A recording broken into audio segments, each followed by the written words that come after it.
Paner, profesor de arquitectura, ahora no me acuerdo, profesor de arquitectura de la Universidad de Las Palmas, presidente de Uniscape, ¿no?, que es la red europea para la implementación de los de la Convención Europea de Paisaje, y es el director del Observatorio de Paisaje de Canarias.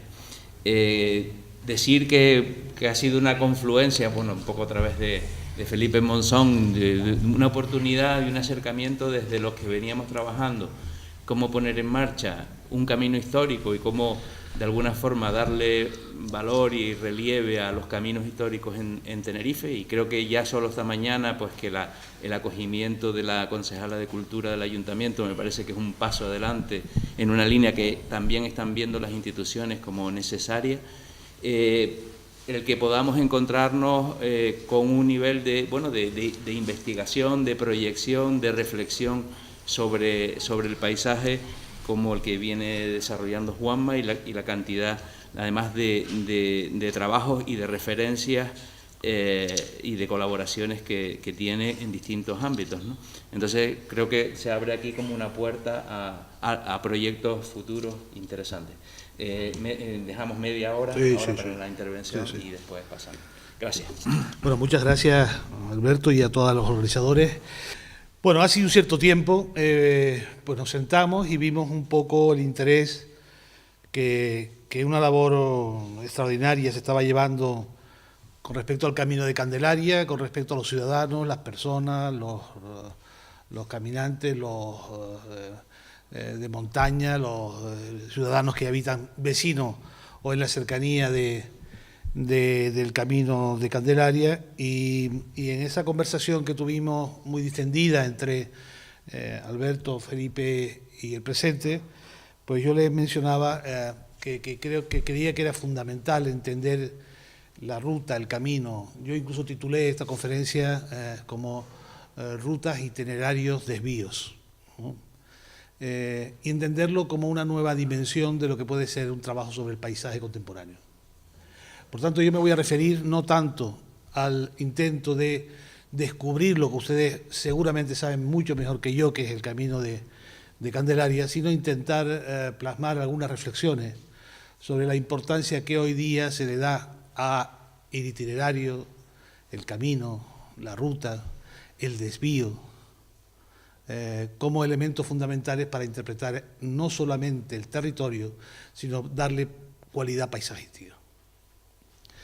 Por tanto, yo quisiera contarles esto desde una atalaya. Me refiero a atalaya en el sentido desde el posicionamiento que soy arquitecto, que soy catedrático de proyectos arquitectónicos de la Universidad de Las Palmas y de Venecia, y sobre todo relacionado con esto voy a mostrar fundamentalmente unas reflexiones que hemos hecho desde el Observatorio del Paisaje de Canarias, que están contenidas incluso en la web, que está ahora activándose, me refiero que está en renovación, y que dan el marco un poco del contenido que voy a hacer, con las publicaciones obviamente que desde el Observatorio del Paisaje se han hecho en estos últimos 6 años, y que afortunadamente parece ser que se va a consolidar el próximo año.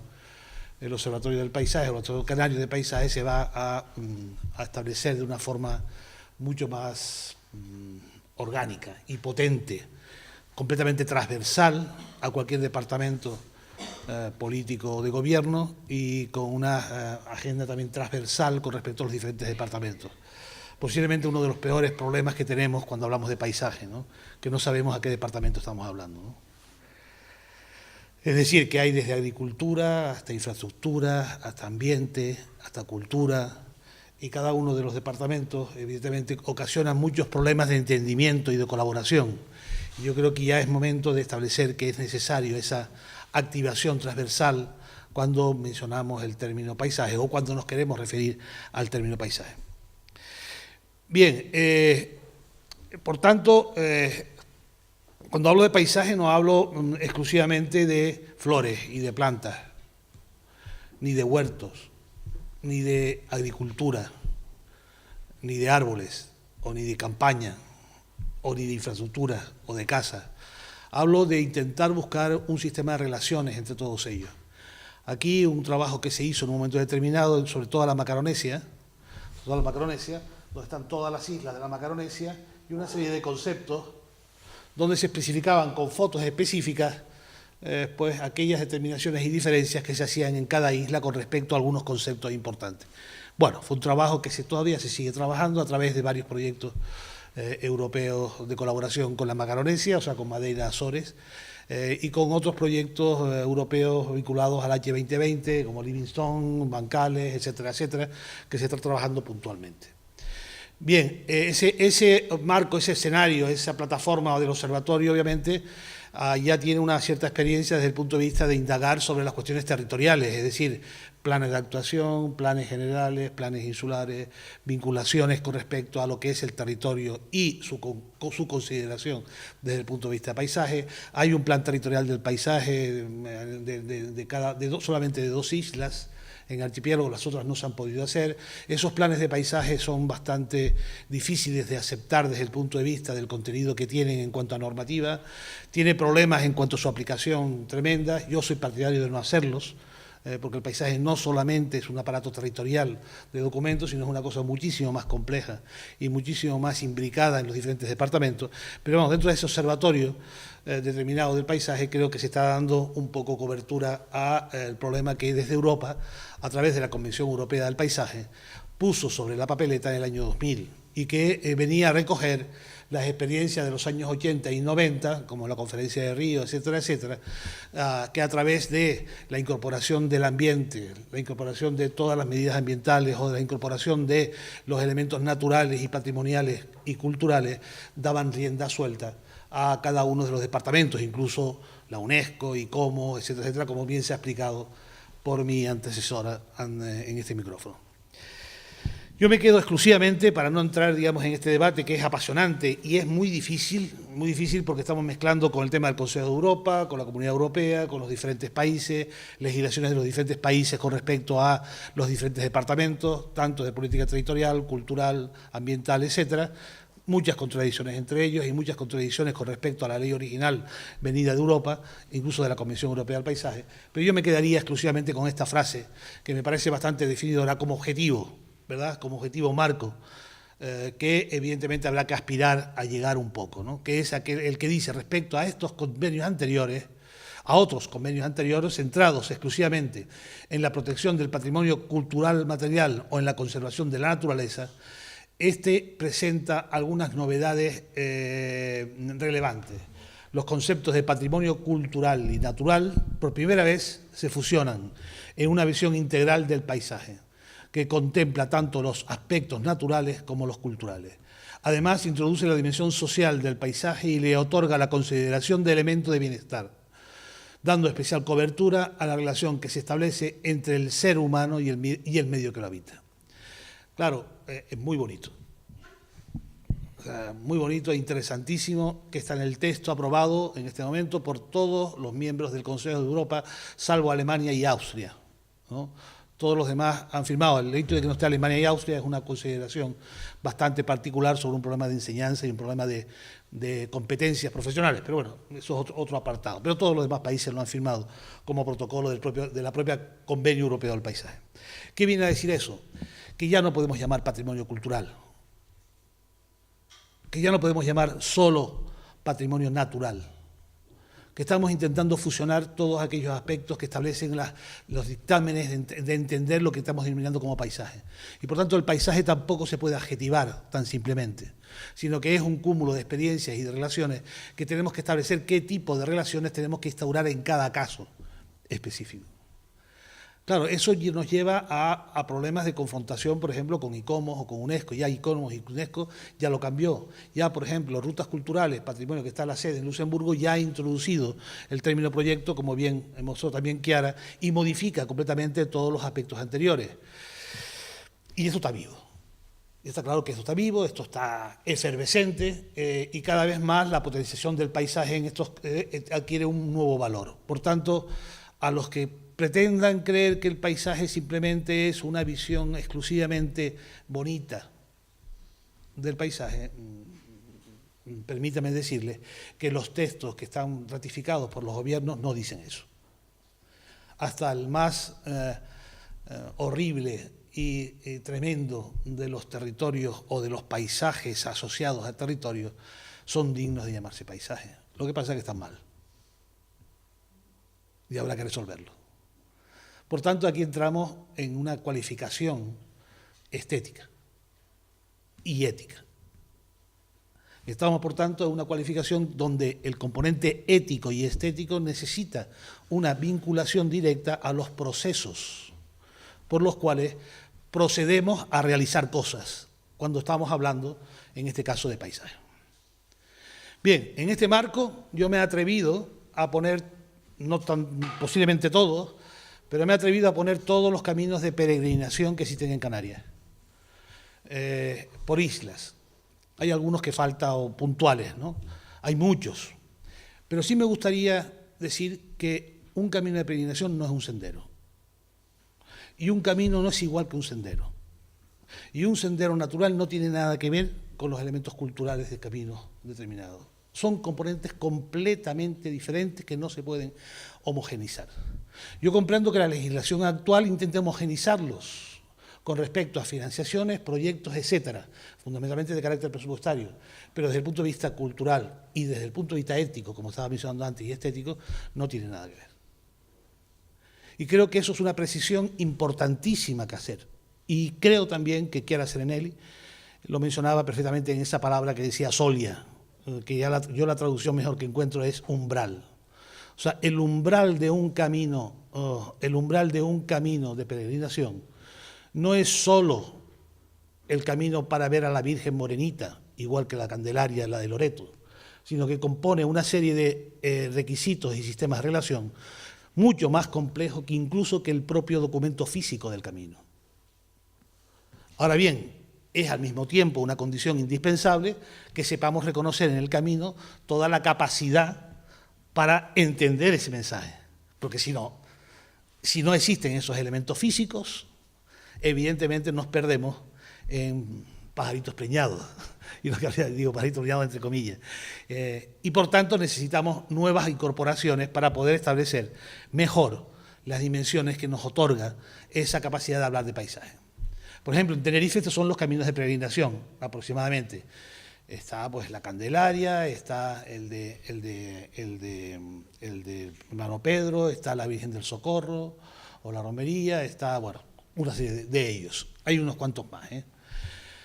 Pero esto yo creo que son los definitivos. En cada una de las islas hay algunos que ustedes conocen posiblemente incluso mejor que yo. En algunos casos estos caminos están completamente denostados o se confunden con senderos o se confunden con algunos caminos de relación entre villas o poblados o se interpretan que son más senderos turísticos hechos para correr o para hacer ejercicio o para hacer deporte el fin de semana. Y yo creo que eso es un problema importantísimo de clarificar, aclarar y precisar. Estamos hablando del camino viejo de Candelaria, camino de peregrinación, y yo me encuentro, y no voy a hablar de él, sino simplemente como observación me encuentro estas dos imágenes de un conocido pintor que todos conocemos, que es Martín González, que está en la Basílica de la Candelaria. Basílica de Candelaria, en los hombros de la Basílica de Candelaria. Los hombros me refiero que son entrando por la puerta principal lateral, o sea, no la que da a la plaza, sino a la fuente. En los hombros se significaría cuando entro por ahí, en los dos laterales fondo de la iglesia, o sea, los pies de fondo que se llaman, que son los hombros de fondo. Hay estos dos murales extraordinarios, enormes, que en una primera vista podríamos decir, claro, está contándonos Martín González el lugar de la Candelaria. Pues no. Nos está contando un territorio que es el territorio donde la Virgen Morenita aparece y que no tiene nada que ver con la ubicación actual de Candelaria, que es dos imágenes extraordinarias, una mirando al mar a una punta que es una playa, que es la playa de Chimisay, y la otra mirando a montaña donde está el Pico Chomarcial. Una que está basada fundamentalmente al barranco de Chinguaro, con una vegetación extraordinaria, y otra con una vegetación extraordinaria que llega a falda casi de agua, donde cambia por callao negro, que baña esos elementos. Y donde evidentemente todo el soporte cultural, todo el soporte desde el punto de vista de la expresión de imagen que tiene Martín González es expresar esta dualidad de dos episodios. por una parte del mar, que viene la Virgen Morenita y se deposita en la playa, frente a ese paisaje extraordinario de montaña, mirando al pico de Llomarcial, seguramente detrás de las nubes del Teide, ¿no? En ese valle de Wimmer. A mí esto me interesa mucho porque creo que aquí hay algo más, y aquí Martín González nos está diciendo algo más, que tenemos que reconocer no solamente el camino o la huella del camino, solamente por el propio elemento físico del camino, sino unas visiones, interpretaciones y narraciones que a lo largo de este elemento del camino nos han contado y hemos vivido. Virgen del Socorro, Virgen de Candelaria, narraciones como tal, cómo se hizo, tal porque es morenita, curiosamente como Loreto, curiosamente de índole fundamentalmente turco, o en el momento justo de las cruzadas, justo en el momento precisamente que toda la flota, tanto el Marqués de Lanzarote, etcétera, etcétera, reivindican el mundo de Occidente africano, berebere y tal, y aparece, bueno, toda una serie de principios y tal, que cuentan una narración no solamente de cómo éramos, sino de cómo queríamos ser, de qué es lo que queríamos pretender como futuro y como destino. Martín González yo creo que expresa aquí una verdadera manifiesto, o sea, verdadero manifiesto narrativo, ¿no? Y donde nos cuesta un paisaje verdaderamente extraordinario, donde toda la lava negra con la julaga se transforma casi en un vergel, justamente en una temporada del año que podíamos ponerle fecha inclusive, ¿no? Bien. Obviamente lo que estoy hablando, por tanto, es entender de que cuando hablo de paisaje y hablo de itinerarios, derroteros y desvíos, en Canarias necesariamente tenemos que hablar del mar. Y por tanto de la necesidad de entender unas relaciones también intrínsecas entre estos caminos con respecto a de dónde vienen y cuáles son las relaciones que se establecen a partir de ellos. Recordemos que Guadalupe, que es una de las peregrinaciones importantes en la isla de La Gomera, justamente se llama Guadalupe, viene de otra parte, ¿no? Ya no de la parte turca, sino la parte americana, ¿no? Se hace todavía la peregrinación por mar hasta San Sebastián y después recorre todas las islas. O muchas otras que también tienen tipos de peregrinación vinculadas a esto. Pero bueno, lo que quería contar es que si bien es cierto esto, creo que es cierto, más o menos cierto, lo que me quería contar es que nosotros, desde el observatorio, hicimos una cosa que a mí me pareció bastante importante, que era en cada isla, se ve muy mal, en cada isla de las Canarias intentar buscar aquellos caminos que eran capaces, aquellos elementos que eran capaces de identificar una huella existente fundamental para hacer una narración de la isla. Por tanto, señalamos, en este caso, por ejemplo, en Tenerife, porque son todas iguales, esas serían todas las islas, en cada isla, pues estos itinerarios, uno en azul, uno en amarillo, uno en verde y tal, correspondían desde el punto de vista de planos etnográficos, de planos de rutas o senderos, de planos de peregrinación, de recuerdos históricos a nivel de caminos empedrados, que son caminos reales, toda una serie de documentación elaborada a través de la Carta de la UNESCO, que por cierto hay una Carta de la UNESCO aquí bastante interesante de caminos reales, toda una serie de documentos que al final llegamos a una conclusión de sacar una serie de itinerarios, una serie de derroteros, una serie de desvíos sobre todas las Islas Canarias, ¿no? Entre ellas está obviamente el Camino de Candelaria como tal, pero no tiene vocación de establecerse ni como sendero ni como camino histórico, ¿no? Sino como interpretación, como ser capaces a través de ellos de establecer una nueva narración sobre lo que significa el paisaje en cada una de las islas. Esto lo hicimos, haciéndolo, ¿no? Haciéndolo, y para hacerlo lo que hicimos fue llamarlo Canarias 7 por 1000 millas, por un tema de distancia, y cogimos 60 grupos de investigación de 60 universidades mundiales, desde Australia hasta Americana, pusimos una persona, arquitecto, antropólogo, geógrafo, al frente de ese equipo, y pusimos un grupo de jóvenes canarios, 2 o 3 de diferentes disciplinas, a trabajar con ellos.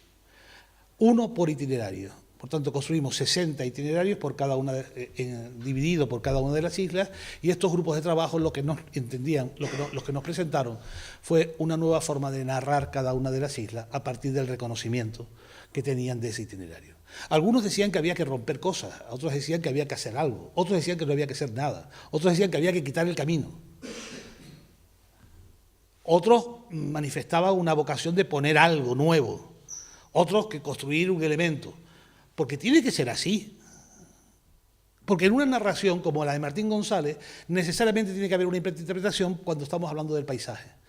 Cuando no estamos hablando exclusivamente de la conservación o la restauración, sino entender que la huella del camino puede ser un elemento de potencialidad narrativo de la nueva dimensión del paisaje donde queremos habitar.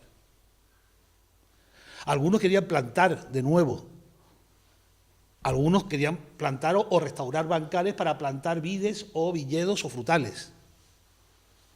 Y así sucesivamente se entrañaba una red entre cada una de las islas, con cada uno de los grupos, que iban confeccionando las formas de percibir, las formas de orientar y las formas de proponer proyectos de cara a cada una de las islas. Tenerife en particular, con sus espacios naturales, por ejemplo, sus caminos de agua, que son siempre transversales con respecto al mar, obviamente, ¿no? Pero que vienen interrumpidos con los puntos focales de donde se coge el agua. Y como se ve, cambia completamente la orientación perceptiva de lo que significan las vaguadas, de lo que significan los barrancos a través de los puntos de extracción. Y aquí aparece ya claramente cómo solamente los elementos llegan prácticamente al nivel de medianía y no continúan hacia abajo, porque están interrumpidos todos los nacientes. Precisamente la autopista, las carreteras generales, etcétera, impiden la lectura transversal del reconocimiento del agua como elemento primordial de los barrancos de las islas. Esto conlleva que los aspectos culturales, por ejemplo, esto sería el plano de 1969 frente al plano del 2006. Evidentemente, la transformación desde el punto de vista biótica, abiótica y cultural son tres palabrejas tremendas, pero que me gusta decirlas porque así está determinado dentro de la propia estructura de la ley y normativa de aplicación ambiental. Abiótica desde el punto de vista geomorfológico, fundamentalmente geológico. Biótico desde el punto de vista de las plantas y de las diferentes diversidades o biodiversidades desde el punto de vegetación. Y cultural, todo lo demás. Es decir, una autopista es cultural, un bancal es cultural, una ciudad es cultural. Es decir, todas aquellas transformaciones que el hombre ha hecho en cualquier sistema de medio natural. Bueno, pues ese documento, ese plano sintético que muestra la realidad de 1900, que no recuerdo, no veo la fecha ahí, pero 96 me parece que era. Lo ven ustedes mejor, ¿verdad? Este de aquí, 64. O este, que sería el del 2003 o 2. Denota claramente la transformación importante de que todos los elementos fundamentalmente de huertos, terrazas, bancales, sistemas de riego, sistemas de comunicación, lecturas transversales de barrancos hacia mar, se ha perdido por la incorporación de otros sistemas que han roto completamente el sistema transversal para reconocer un sistema anular. Que está bien, que no es objetivo, pero que eso es fundamental para una percepción del paisaje necesariamente. Y fundamental para seguir comprendiendo que de las cuencas visuales que tenemos a través territorial o a través de los propios elementos que reincorporamos nosotros para hacer la lectura, nos ofrecen una nueva forma de entender el paisaje de una isla como Tenerife. Por tanto, yo escribí, tratando de ofrecer una respuesta, bueno, mejor, desde la concepción contemporánea sobre el paisaje, a partir del convenio europeo, a partir de la UNESCO, a partir del manifiesto, a partir de ese, pues pretendemos que con estos itinerarios derroteros y desvíos subrayo el viaje como acción y destino, que renegocia constantemente el paisaje. El viaje vela, revela y desvela la construcción y el proyecto del paisaje y la dialéctica de su ficción a través del derrotero y del desvío que emprende el sujeto viajero. El viaje es, por tanto, el vehículo que nos permite, llegando al fondo de sí mismo, descubrir lo que existe detrás del paisaje. Y cuando digo viaje no digo solo caminar, aunque es fundamental hacerlo. Mucha gente que camina el Camino de Santiago, entre ellos yo, aunque yo lo he hecho fundamentalmente en coche 4 veces, por otros motivos, y de unos trocitos de caminando, no conoce el Camino de Santiago. Conoce el caminito donde camina. Y los hostales y algún deleite culinario por el camino. No conoce, por ejemplo, el románico. O conoce poco el románico. No conoce, por ejemplo, todo el sistema de vegetación y de acuíferos que nacen a través del Camino de Santiago. No conoce, por ejemplo, que los 3 sistemas que son hospital, iglesia y hospedaje están basados en el camino, y donde yo tuve la suerte de ser invitado por Álvaro Palacios, enólogo, gran viticultor español, para revisar y retomar los viñedos que él suponía, a través de datos históricos, que tendrían que existir en el Camino de Santiago para dar de beber a todos esos peregrinos. Y los viñedos construyen el umbral del camino, y en muchos casos transversalmente en 5 kilómetros y 10 kilómetros al propio camino, construyendo un umbral de sistema de redes. Tuve la suerte de ir con él, yo con un edafólogo tal, simplemente para decidir si los criterios paisajísticos y arquitectónicos que él iba comprando para plantar y replantar viñedos eran adecuados desde el punto de vista perceptivo espacial. Pues un señor que era enólogo invitó y se gastó el dinero en una serie de señores durante X tiempo. Yo estuve en un tramo precisamente para ver eso. Esto conlleva el decir, y le repito, perdón, debemos ir más allá de parámetros euclidio-cartesianos para establecer y proponer un nuevo paradigma acorde con esta convulsa era contemporánea. El viaje como vía de conocimiento establecerá un prisma de itinerarios que nos redefinirán a históricos viajes literarios, como los de Julio Verne, Vuelta al mundo en 80 días, y a viajes interespaciales contemporáneos, como el de Julio Cortázar, La vuelta al día en 80 días. Curiosamente al revés, yo prefiero el segundo, el de Julio Cortázar. Perdón, La vuelta al día en 80 mundos. Sin olvidar su aplicación a su territorio específico, que precisa su propia narrativa del viaje. Manolo Padorno y muchos de los poetas contemporáneos nuestros, grandísimos poetas, creo que explican narrativamente, incluso hay un texto de Pedro García Cabrera sobre el Valle de Weimar y sobre esas imágenes que acabamos de ver en los hombros de la catedral, que narran perfectamente lo que era la concepción paisajística desde el punto de vista literario, en aquel momento por Pedro García Cabrera. La experiencia cinemática del viaje se evoca a partir de filmes icónicos. ¿Quién no recuerda Apocalipsis Now, de Francis Ford Coppola, en aquel Mekong, río Mekong extraordinario, para llegar a aquel lugar extraordinario y encontrarse con Marlon Brando en un tremendo lugar apoteósico? O Aguirre, La cólera de Dios, o Fiscarraldo de Werner Herzog, cuando aquel loco es capaz de llevar un teatro por las montañas de Brasil para atravesarlo y darle al pueblo la oportunidad de ver un teatro de ópera. Esos viajes que evocan comportamientos humanos, sentimientos, emociones, y que van más allá de la propia dinámica de lo que significa el grado de conservación, de protección o de patrimonialización, que son indispensables, correcto, pero que no son nada si no se les introduce en un marco contemporáneo donde los sentimientos, las emociones, las personas participen activamente sobre él.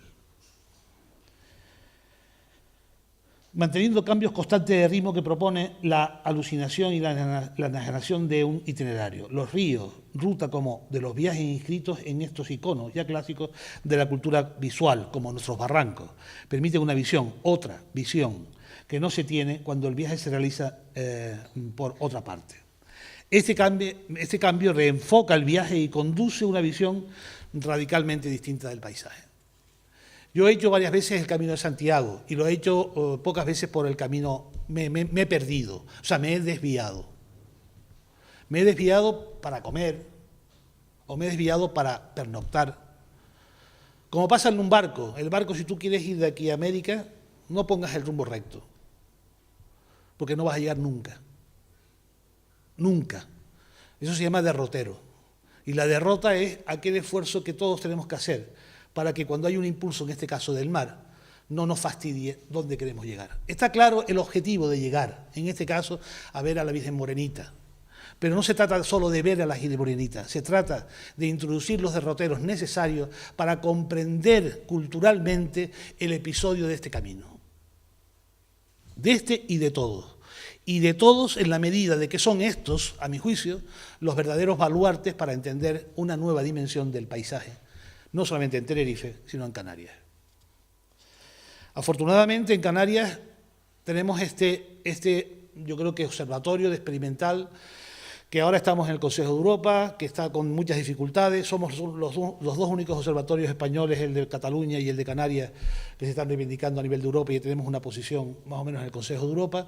Tenemos en Europa mucha relación con todos los observatorios europeos y estamos construyendo a través de Uniscape la primera red de observatorios del paisaje que se preocupan o intentamos buscar criterios teórico-prácticos y de laboratorio que después los laboratorios, por ejemplo el Cabildo, a través de esta experiencia y a través de la experiencia de ustedes, podamos contribuir a perfeccionar y dar vida a que los caminos, ya no viejos, sino contemporáneos o futuros, sean capaces de construir verdaderamente esta posición del paisaje en Canarias. Esta experiencia la hemos repetido, o la hemos intentado comprender a través de otras experiencias.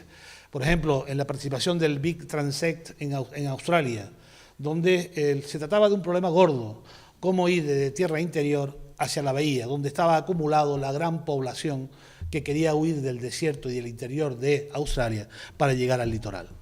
Lo llamamos Big Transect to South-East Australia, ¿no? Y donde hay unos documentos a través de un itinerario que se definió y se recorrió a partir, yo no estuve, pero a partir de una serie de inputs, una serie de premisas para reconocer esta nueva forma del territorio en Australia.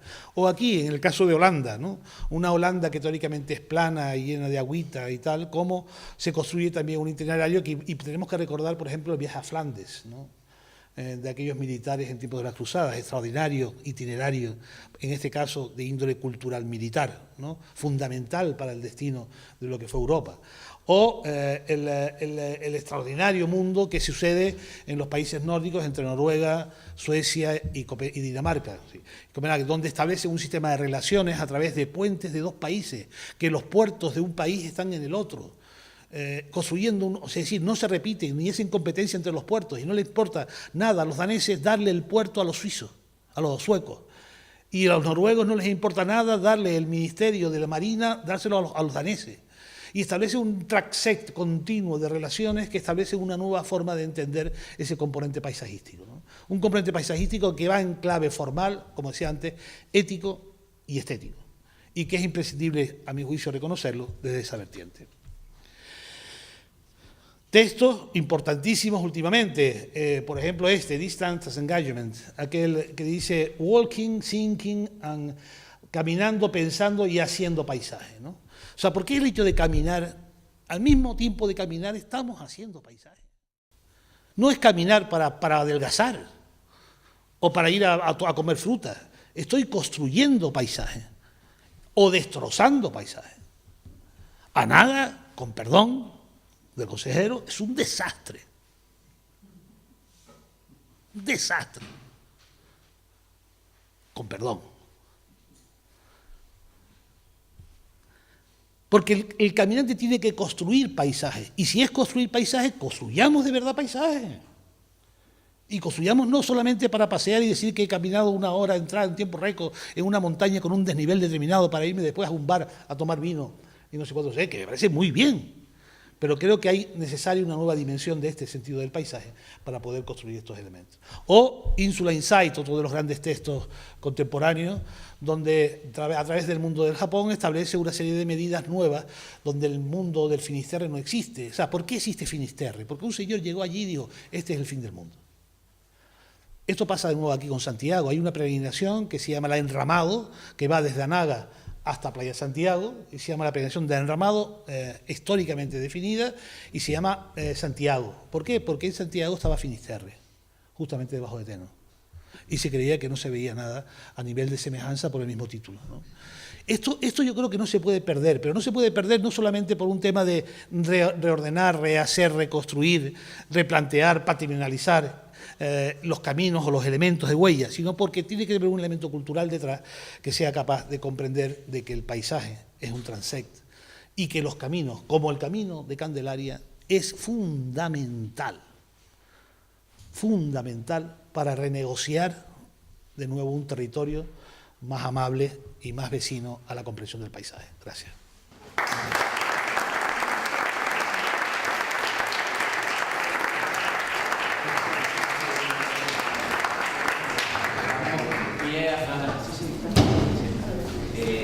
Chiara.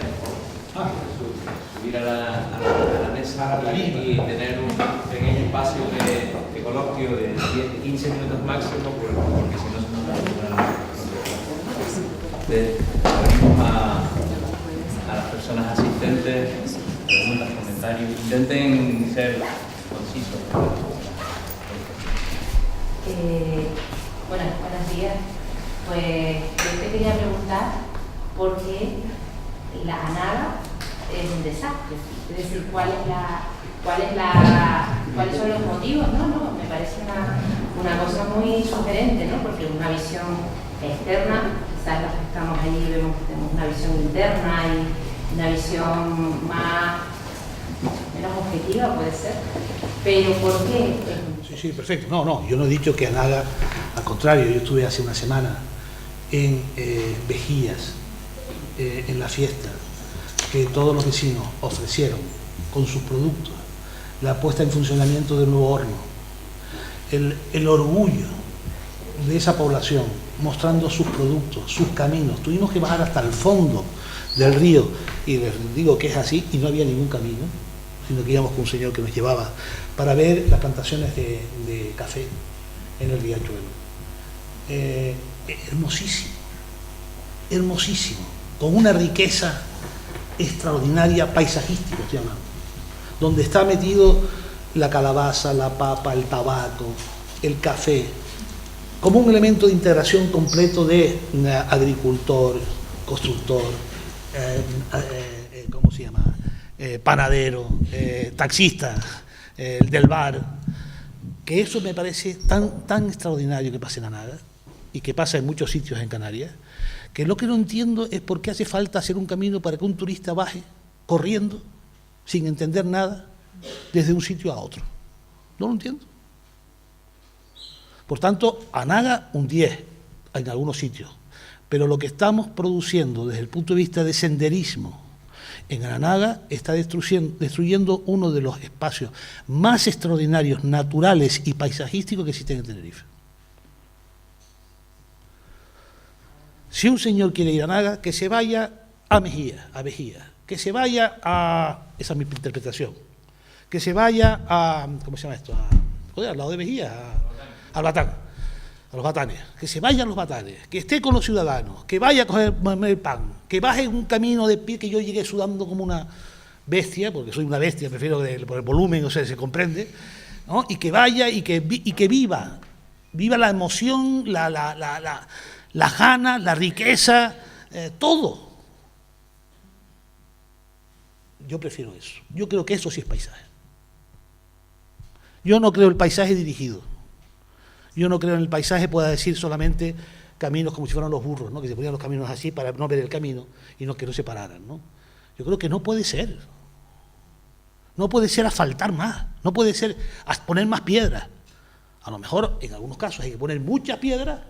Por ejemplo, el camino hay que intervenir claramente en muchos tramos, en algunos tramos. Claramente. Porque está mal, claramente. Incluso con proyectos contemporáneos. No solamente el rescate de la piedra que vamos a utilizar, pero hay otros sitios donde el camino no sirve para nada. Y por tanto, un camino de peregrinación es algo más que un sendero. Ese camino que yo recorrí en el Batán el otro día no es ni sendero, ni camino, ni nada. Era todo paisaje. Pero sin embargo comprendí perfectamente toda una forma de vida. Bueno, a mí eso me parece bello.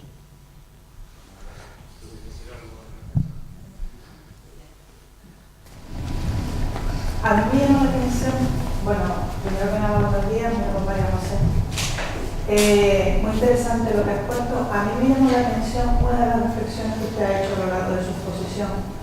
Dijo en un momento dado que los caminos no son solo caminos.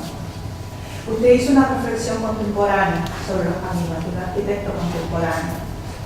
Pero desde el punto de vista de un historiador, que es lo que yo soy, o de un gestor de patrimonio, esa reflexión es un oxímoron, porque los caminos históricos nunca fueron solo caminos.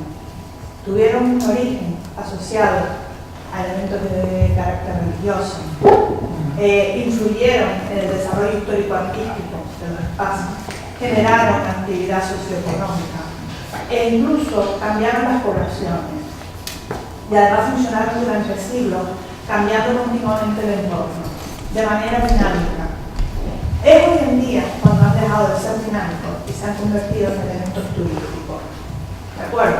Pero los caminos nunca han sido solo caminos. Los caminos siempre han sido mucho más, han sido historia, han sido la construcción de una cultura, de un espacio socioeconómico, de un paisaje asociado a elementos que tienen que ver con el camino. Así que para mí, y disculpe que se lo diga, desde la perspectiva de un historiador, decir que un camino es algo más que un camino, cuando estamos hablando de caminos históricos, es que no podemos hablar de caminos históricos desvinculándolos de sus funciones históricas. No podemos. Pensar que un camino es un sendero que tú atraviesas para ir a visitar un lugar es un camino, una calzada, una asfaltada, lo puedes llamar de cualquier manera, pero no es un camino. No, me parece que yo creo que hay un error. Cuando yo me refiero a camino, que camino es solo camino, me lo refiero con respecto al proyecto contemporáneo, no con respecto al hecho de realizar el camino. ¿Entiendes? Es decir, camino no es solo camino como proyecto contemporáneo para hacer. ¿Entiendes? Entonces, otra cosa es toda la valencia histórica que tenga, toda la valencia antropológica que tenga, toda la valencia de cualquier tipo que tenga. Hay elementos que hoy en día el camino en algún lugar se diseña solo como camino, y no se tiene en cuenta los otros elementos. Claro, porque estos caminos históricos también fueron nunca caminos, siempre fueron mucho más. Por ejemplo, yo creo que hay un ejemplo, por darle, o por lo menos por asociarlo, yo creo que es una magnífica pregunta, en la vocación que tenemos de precisar conceptos como usted lo ha hecho perfectamente y a la cual me sumo, o sea, por tanto no discrepo de su afirmación. Es decir, cuando yo hablo de camino desde el punto de vista que no son solo caminos, lo hablo como proyecto contemporáneo. Y no se puede hacer un proyecto contemporáneo hoy día solo para un camino, sin contemplar toda la dimensión paisajística que está detrás. Esa sería la tesis mía. Esa es la tesis mía, ¿no?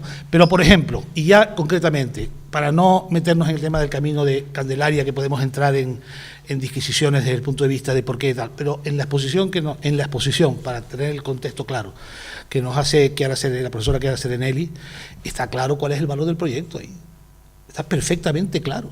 O sea, me parece que es un ejemplo que el valor del proyecto contemporáneo está, obviamente, con el reconocimiento de la historia, con el reconocimiento de la antropología, pero hay 3 puntos claves desde el punto de vista de la percepción, del recorrido y de la identificación de los lugares fundamentales, que son problemas proyectuales. O sea, problemas que se resuelven con proyectos específicos. Si no, no se resuelve. Y eso es un claro ejemplo para mí de lo que podría ser. Yo sé que ella tiene también en Loreto, es bonito contarlo después, la realidad es tan difícil como posiblemente el camino de Candelaria, me explico, ¿no? Pero yo creo que es bastante gratificador, o por lo menos me gustaría referirme a él en esa pregunta, ¿no? O sea, en esa pregunta no, en esa contestación que le hago a usted, ¿no? Esto que dijo se ve muy bien en el camino, estudiando la historia del camino lauretano. Eso se ve porque no ha sido solamente un camino a lo largo de los siglos, porque ha transformado territorios y gente, población. Digamos que ha sido un elemento muy, muy dinámico de conexión territorial y de transformación también territorial.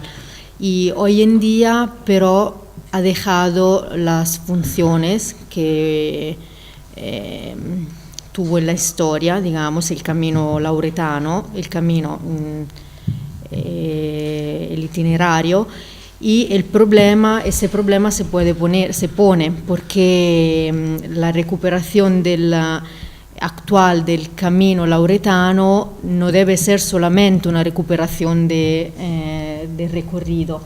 Sí, estoy de acuerdo, tomando en cuenta pero todo lo que ha dicho usted. Es decir, en la historia ha sido un elemento muy dinámico de transformación territorial, de desarrollo territorial también, y hoy pero digamos, mi miedo es que se vuelva a ser solamente una ruta turística. Esto no puede ser, porque hoy ha perdido su función territorial, más o menos por el mismo hecho que pasó aquí en Tenerife, es decir, que las conexiones territoriales de la región Marque, sobre todo, o entre el centro de Italia y la costa este adriática, era una conexión transversal, desde la montaña hacia el mar. Y a partir del siglo XIX y XX más o menos las conexiones han vuelto a ser desde norte-sur. Longitudinal. Sí, longitudinal. Y ha cortado las conexiones transversales entre montañas y mar. Y como pasó aquí en Tenerife, bueno, yo no lo sabía o no me lo imaginaba, pero... bueno, hoy en día las conexiones funcionan así, desde el norte hacia el sur y están también intentando recuperar las transversales porque en Italia faltan muchos, pero a nivel de conexión, digamos, de velocidad. Pero en el camino lauretano se ve mucho esta transformación. Y hoy el paisaje, bueno, digamos que hay riesgo, ¿cómo se dice? Riesgo que no, digamos, se pierda una narración del paisaje de la región como conexiones transversales y como dinámicas que pasaron a lo largo de los siglos. Y creo que sea muy importante. Yo incluso diría, yo no diría que esté mal la red longitudinal. Hombre, podía mejorarse, Sí. Es decir, es funcional. Claro, Digamos, es decir, no podemos negar, sí. Pero ha habido un cambio de percepción del territorio. Todos los días hemos cambiado la percepción del territorio. Y eso es lo que creo yo que tenemos que trabajar. Dadas las condiciones que hay una modificación importante de percepción y de reconocimiento del territorio, ver cómo somos capaces de encontrar esas urdimbres, esos umbrales de reconocimiento de otros territorios que están ahí, que los sustratos están y que existen, no para negarlo, o no para impedirlo, o no para protestar, bueno, si hay que protestar, en algunos casos merecerá la pena, pero bueno, que fundamentalmente en el sentido de potenciar una nueva relectura con este mundo actual sobre el tema.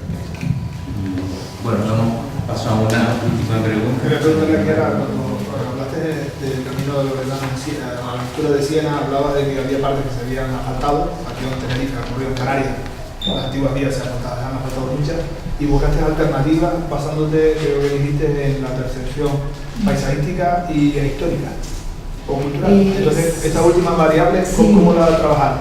Digamos que para recuperar en este caso un recorrido, porque en el caso de la vía lauretana senese de Siena a Sciano, allí nos preguntaron de dibujar un nuevo recorrido de este camino. Y empezamos por la historia, en el sentido que, bueno, hay